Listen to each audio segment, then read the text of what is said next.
the exclusive franchisee of Cochin Kala Bhavan in Bahrain. With over a decade of existence in Bahrain, exclusive online regular classes have started for classical dances, music vocal, instrumental music, cinematic dance, Kathak, Zumba body fitness, karate and yoga, drawing, arts and craft, children's theatre. For more information, please call 3909 6845 3909 4806 3885 2397 or visit www.bahrainmediacity.com.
Good evening, friends. We are back with yet another episode of BMC Global Live HILAL Health World, Nothing But Lifestyle. I am Anupama Menon. Good health is not a destination, it's a journey. In this talk show Health World, we have expert doctors from various fields providing valuable information on different medical topics to assist you all on your journey towards good health. Migraine is the third most common ailment worldwide. In fact, it affects 10% of the population worldwide. And migraine is not any normal headache. It's a neurological disorder. And ask any person who has migraine, they'll tell you that the pain is unbearable and excruciating. In fact, it has a debilitating impact on the overall well-being of a person, and it even affects the quality of life. To throw more light on the topic of migraine, today we're joined by Dr. Shrija Raj, specialist ENT from Al-Hilal Hospital, Hamad Town. So let's go over to her and know more about the problem of migraine. Doctor, welcome to the show. Thank you. Thank you for joining us. Yeah. So we are all familiar with the term migraine, and I think it's very prevalent in today's society. Yes. People, irrespective of their age and gender, and even young kids suffer from migraine. So if you could just explain what exactly is migraine. As I mentioned earlier, I believe it's a neurological disorder. So if you could just tell us in detail what migraine is. Yes, as you have already mentioned, migraine is a neurological condition that causes a very severe headache. We can say that it is one of the most common causes of headache worldwide, and it is the most common cause of a neurovascular, we can say it's a most common cause of a neurovascular handicap, because it is so debilitating. It affects the person very badly. As you have already mentioned, someone who has gone through it will only know what the severity of it is. It's not like a normal headache at all. Yes. It's something on a different level completely. So the headache in migraine is usually, in migraine, everything we can say it is most commonly it is like this. We cannot say pinpoint that migraine is like this because it is different for each person. So most commonly the headache in migraine presents as a recurrent, very severe, usually unilateral headache that is associated with other symptoms, like a person may be feeling nauseous, or he might vomit, or there might be increased sensitivity to light and sound. We call it as photophobia or phonophobia. So the person who has migraine cannot tolerate loud sound or bright light in front of him. and it is a condition which affects almost 1 in every 5 females. Okay, so It is females that are common. more prone to Yes. getting migraine Yeah, more than and males. yeah, more than male. It doesn't mean it is not common in males. It is 1 in every 15 men suffer from migraine, and it is not uncommon in children also. So it is 3 times more common in women, and we can attribute it to the hormonal differences between the two sexes. Usually, the estrogen fluctuations in estrogen is more common in females. Okay, and there are lots of stigmas associated surrounding migraine. People are like, yeah, it's just a headache and it will just pass on. You are having a headache, you just take your mind off it and you will be fine. You cannot say that, because the severity and the frequency varies from person to person. For someone, it might be very infrequent episode, but for someone else, it might be frequent and disabling attack. So the migraine as such is a very severe headache, usually unilateral and recurrent and associated with various other features. I'll be elaborating it in our next discussion. Okay, so basically it's not just the headache, there could be accompanying factors like nausea, sensitivity to light, sensitivity to sound also. And in your opinion, it's females, because of their hormonal changes, they are more prone to getting Yes. migraine. So what are the underlying factors that lead to migraine? Because when we talk about it, we often hear that some foods can act as a trigger, or Yes. maybe stress, or Yes. in some cases I've even heard that too much of exposure to sunlight may be. Exactly. So can you generalize it, or does it depend on the person? What are the general factors? Yeah, you would say? see, the causes of migraine as such, we can say migraine is a genetic neurological condition. So it can be Okay. inherited. Yes. Also. Okay. When I say it is genetic, that means it is hereditary. If one of the parents have migraine, then the chance of children getting migraine at some stage in their life is around 50%.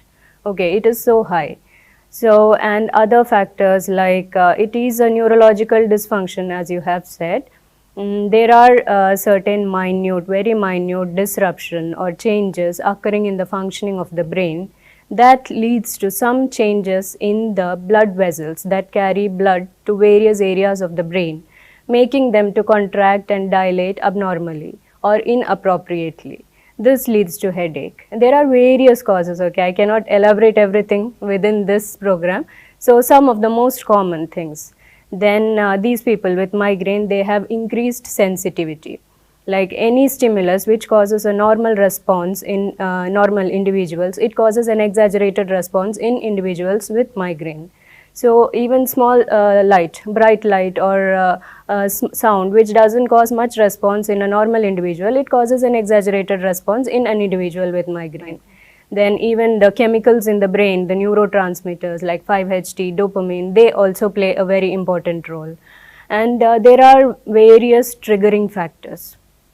As you said, some factors which trigger migraine or trigger an acute attack of migraine in individuals, and these factors are specific for each individual, but there are several common factors. Okay, so some of the common factors which precipitate an attack of migraine or which causes the person more susceptible to headache are like one of the most common factor is stress. Stress can be anywhere. Anyone can be exposed to stress. Yes. Even children who are going to school, if they have exam, if they have any presentation, they might be stressed. Okay, then someone in the workplace having a presentation, seminar or meeting deadline, they are exposed to stress. Even in family life, someone who's not working, someone who's a homemaker, they are exposed to stress. Stress is a very common factor that causes migraine. Then disturbances in the sleep, alteration in the sleep. When we say sleep, we should remember that too less sleep and even too much of sleep can precipitate migraine. Okay. And disturbance in sleep, where you are in a sound sleep and you suddenly wake up, that causes migraine. Then even eating habits, food habits, certain food, as you said, like cheese, fermented food, chocolate, ice cream, Chinese food also. Chinese, it's all individual specific. For some people, some stuff. These are the common food stuff, okay, which causes migraine. And then even when you're not eating regularly at regular interval of time, skipping of meals, even breakfast. Some people in a hurry to go to the office or to the school, they don't eat breakfast, they just skip it off. Or when you are stuck up in the office, you cannot eat properly, eat at the regular time, you take your lunch in the evening time, you skip meals. These are it precipitates an attack of migraine. Then another factor is refractory error. People who have refractory error, who are supposed to use spectacles, they don't use it. It causes migraine attack, precipitation of migraine. These are some of the common factors which causes migraine. As you said, for some people it is the sunlight, exposure to sunlight when going out in the sun, or even exposure to cold wind. And for some people it is the loud sound, music in a high volume, or light in the cinema halls, even bright sunlight or bright light in the interior. All these causes precipitation of attack of migraine. So lifestyle also plays a huge role, like you said. Very important very, role. Yes. Regulated, disciplined lifestyle will actually help a lot in alleviating migraine. Yes. Regular sleep hours. Definitely. And eating at the right time. So all these factors, I guess, will help migraine patients from getting reducing the severity as well as frequency of the attack. Okay, and stress, anyways, it's a part and parcel of our lives. Yeah. So I guess each one of us has to find a way to deal with the stress. Yes. So doctor, you spoke about migraine, the severity and the frequency also. So are there any different stages of migraine? Could there be a mild attack, a severe attack? How would you characterize different stages of migraine? Yes, migraine is not just the headache part. Migraine is a condition, it lasts from around 2 to 72 hours, and the premonitory stages. There are 6 phases in migraine, and the first one we can say it is the premonitory or prodromal phase, in which the person will be like, he might feel that he is not quite right. There are some changes, subtle changes. He will be feeling like mood changes. Maybe he's feeling depressed or excited, or something. He feels, I'm quite not right. Self. Yes. And it might also be something like you are feeling there is increased frequency of urination or some abdominal discomfort. See, even it's a wide range. It's a wide range. Yes. Yeah, some people crave for a particular food, kind of food, and some people feel some noxious smell. There is some abnormal smell, but actually it might not be there. So a person who has migraine, who's living with migraine, will be able to recognize this. Yes, I'm going to get migraine in the next 24 or 48 hours. In 1 or 2 days, I might get an attack. So this is the phase. Signs. Yes, this is the phase where you can take your precautionary medicine. Okay, this is the premonitory phase. Then next is the aura. Second stage. In aura, see, I will make it clear. It's not a clear-cut distinction. It's not everyone will go through all these 6 phases. It might overlap, or some people might have only 1 or 2 phases. Some might directly go into the headache phase. It's all individual specific, but this is the common thing that I'm telling, okay? Then the aura phase, the person might be like feeling, there are some squiggly lines in front of him, or some circles, or something moving in front of his eyes. Or in some people, it will be like a part of their vision is blocked. Okay, so that is the aura phase. And also, in some people, it is tingling or numbness in the body, in the hand, in the one half of the face. It varies from each person. Then comes the acute phase, that is the headache phase. And in acute phase, as I have already said, it is a severe, usually unilateral headache that is associated with vomiting or nausea and photophobia. Exposure to light causes symptoms. They cannot tolerate bright light. They prefer to be in a dark room. They prefer to isolate themselves, and they move into a dark place, because anything, the sound or light, it will precipitate, it will aggravate the headache. And then comes the phase of resolution. This is like some people experience a clear-cut point, a full stop, where they feel the headache is gone. But for some people, they don't notice this phase. That is the resolution. Next comes the post-drome. That is after the headache, after the migraine. We call it as migraine hangover, in which the person feels like exhausted or drained, or some people feel confused. It will last for maybe 1 day. Okay, the acute phase of migraine is between 2 to 72 hours. And this is the postdrome, wherein some people feel even elated. Some are like hangover. You feel drowsy and confused and you are drained totally. Okay, next is the interictal phase. It is the last phase. This is a medical term we use for interictal, between two attacks. You are normal between two phases of attack. So these are the 6 stages in which usually migraine progresses, but need not be always. So it depends on the individual. It's varies from individual to individual. Yes, and even the features in acute phase, some people might so in some people it might be accompanied with nausea, some people vomiting, some will have only headache, severe headache, throbbing headache. Yeah, in some people there is dizziness. We call it as vestibular migraine, in which there is dizziness as well as headache.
So even after the migraine episode subsides, maybe for a day or two, they may experience different kind of emotions. Like you said, maybe totally drained or elated, and maybe the headache could also linger on, I guess, right? Yeah, mild we form, cannot say for exactly this many hours it will be there, or exactly for this period headache lasts.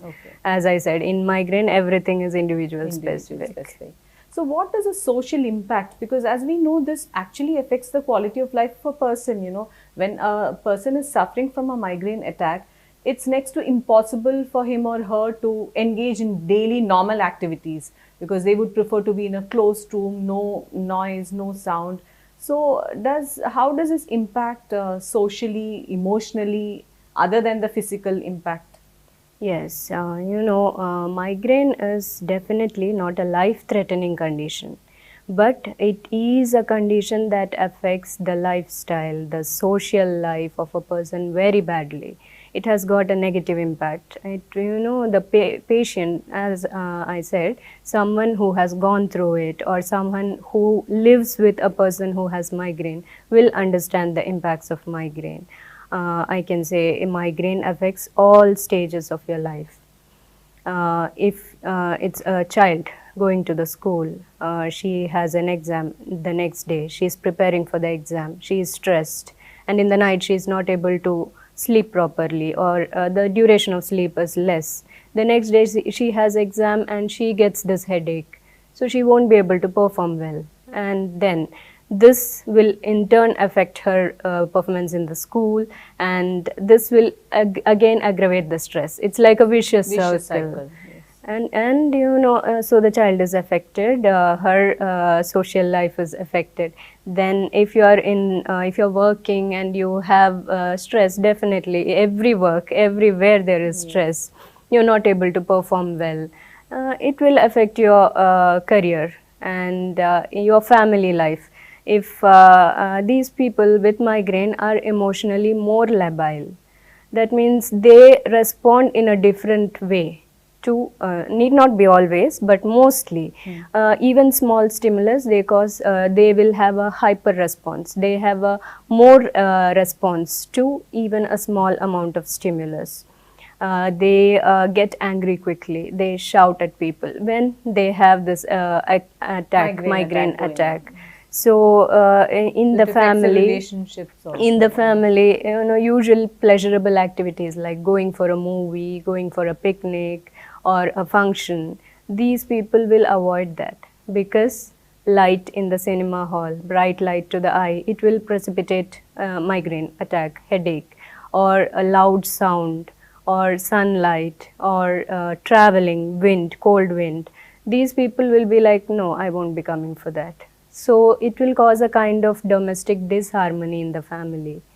If a mother who has a small kid, definitely the kid won't be sleeping at night.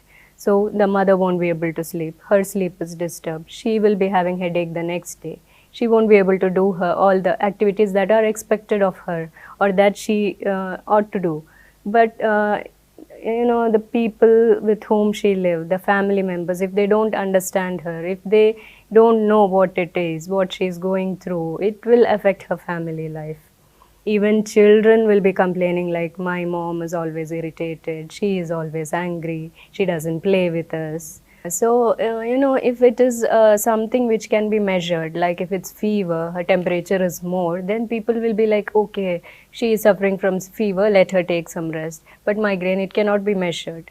So, the one who is suffering from it will know the severity. So, the person will feel sidelined, and the person feel people are not understanding them. This will affect her psychologically also. So I think it's very important that the family members and the friends are also aware of the condition, to Yes. help the patient deal Yes. with the situation in a better way, especially the Exactly. close family who are living with a migraine patient. I think if they are more empathetic towards that person's Then the concern, quality of then the life quality of will life be improved. Definitely. Definitely. So that's reassuring. So, doctor, what are the preventive measures that can be taken? Because, as you said, it's not something that's curable, but I'm sure we can do things to keep this at bay and maybe reduce the intensity or frequency. What are the tips that you can suggest to the viewers? Yes, migraine, definitely it can be controlled. It can be brought under control, and by control we mean we can reduce the severity and frequency of the attack. And there are triggering factors for each person. So if we can identify what it is and take measures to avoid it, then the frequency and severity can be reduced. So to identify the triggering factor, it's a big task. So what can be done is, if the person who has this migraine, keep a track of it, keep a migraine diary.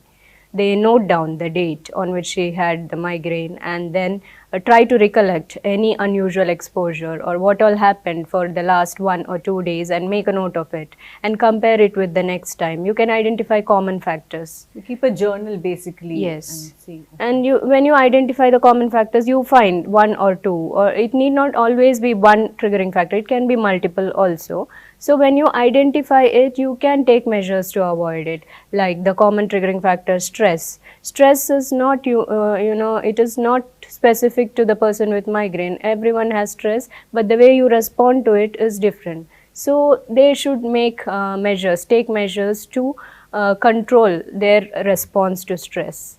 In our recent publications, international journals also, the importance of yoga and meditation, Meditation, breathing for techniques yes, also. for management of stress, they have been highlighted. Okay. So there are several techniques, even conditioning exercises, breathing exercises, even a regular physical workout. Okay, it need not be very strenuous workout, even 15 or 20 minutes of walk. It will do help. It will help the patient. So, measures to reduce stress. You should find out a way.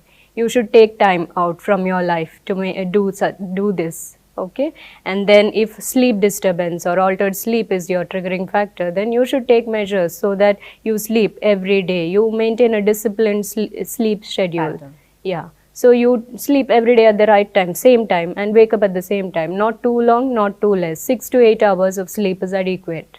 And make sure that others in the home are aware of your condition. You just let them know in a way they understand that I have this condition. I should take rest for this much time. And then eating, food hygiene, as I said. Avoid food which precipitate the attack for you. You should identify the food. There are few common food items I have mentioned. So if it is one of these, you avoid it.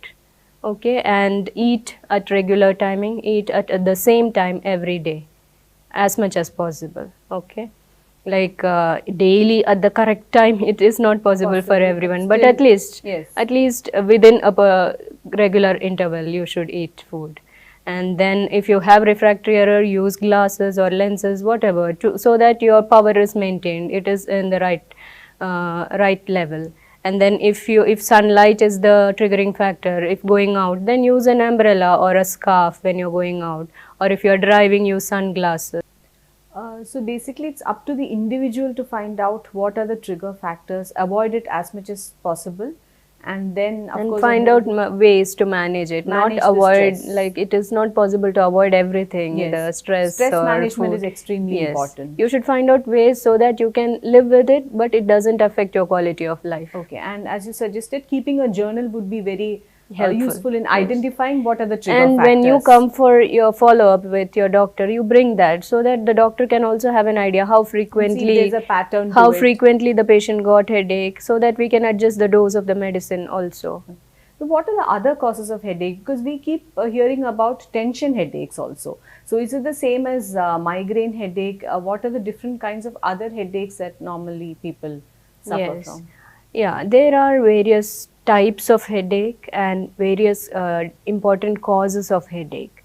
Migraine is one of the most common causes. Before we diagnose a person as you are suffering from migraine, we should be more careful to rule out other causes of headache, because migraine is not life-threatening, but there are other life-threatening causes of headache also.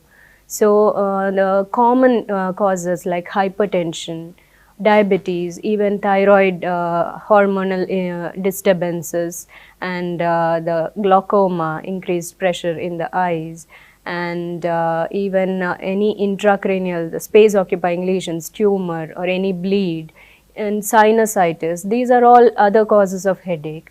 And there are other types of headache, as you mentioned: tension headache, cluster headache, trigeminal neuralgia, and then paroxysmal hemicrania. These are all different types of headaches.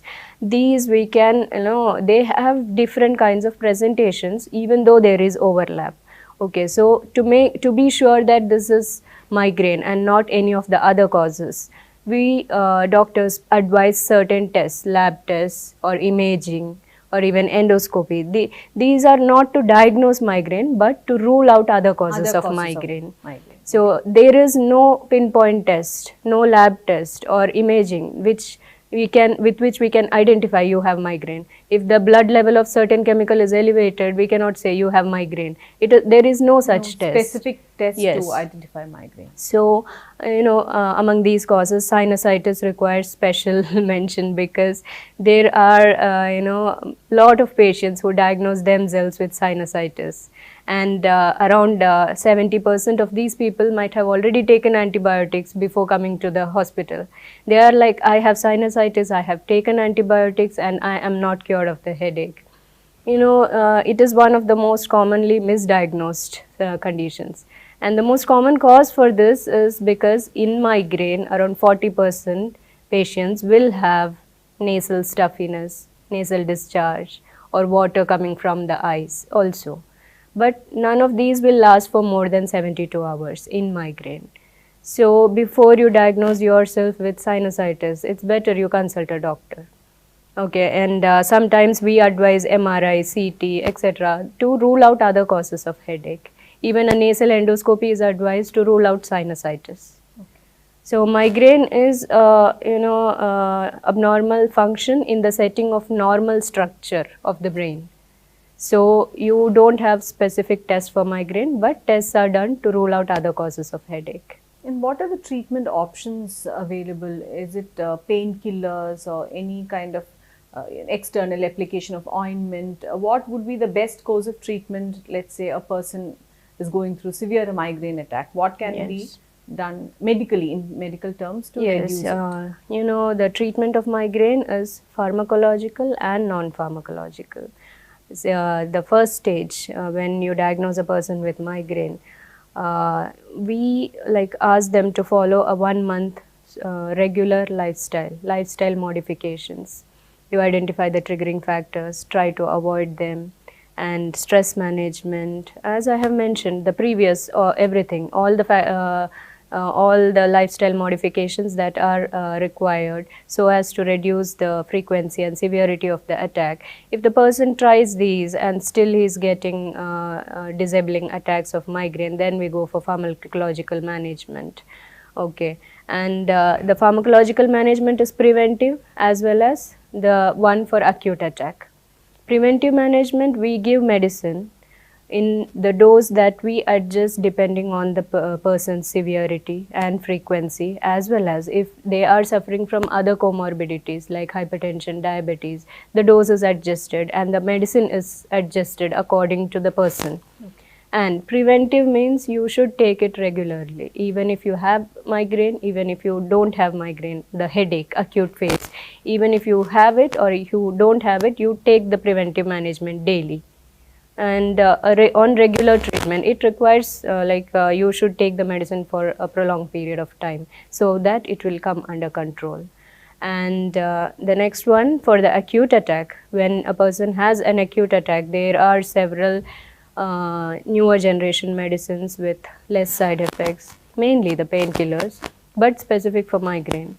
And depending on the associated factors, nausea, vomiting, whatever are the associated factors that the person has, we combine the medicines.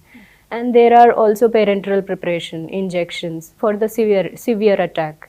We give it so that the person feels relief from the acute attack, and then it is maintained. The medicine is maintained so that the preventive management for a long period of time. There will be definitely improvement in the severity as well as the frequency. And one thing which the person with migraine should remember is that migraine cannot be completely cured or uprooted from your body. You can only keep it under control. You should never ignore the red flags in headache, which could be like a sudden change in the character of your headache, or if the headache intensity varies with coughing or straining or on doing Valsalva, or if it is associated with seizure, fever, neck stiffness, sudden thunderclap-like headache. These are all pointing towards other very important life-threatening conditions. So if at all there is any red flag sign, you should immediately consult your doctor. So I can say together the doctor and the patient can control migraine with correct medicine along with lifestyle modifications and self-help remedies. So it's more about management of migraine rather than, I mean, as you said, there's no cure available, yes, but of course steps can be taken to prevent it. Steps can be taken so that it is brought under control, so that your lifestyle, your quality of life is not affected. Yes. So doctor, before we wrap up, any takeaway message for our viewers on how to manage migraine? Yeah, for migraine, one thing that the patient should remember is it is not life-threatening, but at the same time, only you yourself can bring it under control. You should identify the triggering factors, you should find time for yourself, you should make yourself a priority so that you can make modifications in the life so as to bring it under control. And also the people who are living with a patient with migraine, you should understand them, you should give them some space, some time so that they can come out of it. You know, if they are having an acute attack, give them some space. Let them handle it, let them come out of it. Don't pressurize them. Don't give advice like you are exaggerating it, or you just keep your mind out of it. You think about something else, it will be okay. That doesn't work with migraine. Okay, doctor, thank you so much for joining us on the show today, and thank you for giving us a deep insight into what exactly is migraine. Appreciate you taking the time out to be with us. Thank you once again. In fact, I thank you for giving me this opportunity so that if at least one person with migraine will get to know how to control it and even people who are living with them, if they understand them and give them time and space so that they can come out of it or they can bring it under control, then it would be of great help. Absolutely. Thank you, Okay. doctor. Thank Thank you so you. much. So friends, I hope all of you found this episode very informative and valuable. As doctor said, migraine is not curable, but the good news is it can be managed, it can be prevented. Make your health a priority. If you follow a proper lifestyle, if you are able to identify the red flags of migraine, you can make sure that it doesn't impact your lifestyle in any manner. Wishing you all good health and happiness always. Till we meet again next time, this is Anupama signing off. Good night and stay safe.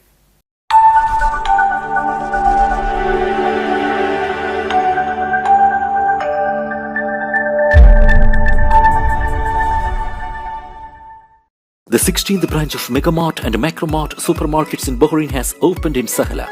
The best offers are available to the customers at affordable rates. Everyone is welcome. During and around the opening day, a variety of fish including salmon, meat and dairy products, roastery, frozen items, food and non-food items, groceries, fruits and vegetables, electronics, garments and ready-to-eat food items are available to the customers at affordable rates. Hearty welcome to all. Megamart and Macromart, your favorite shopping destination.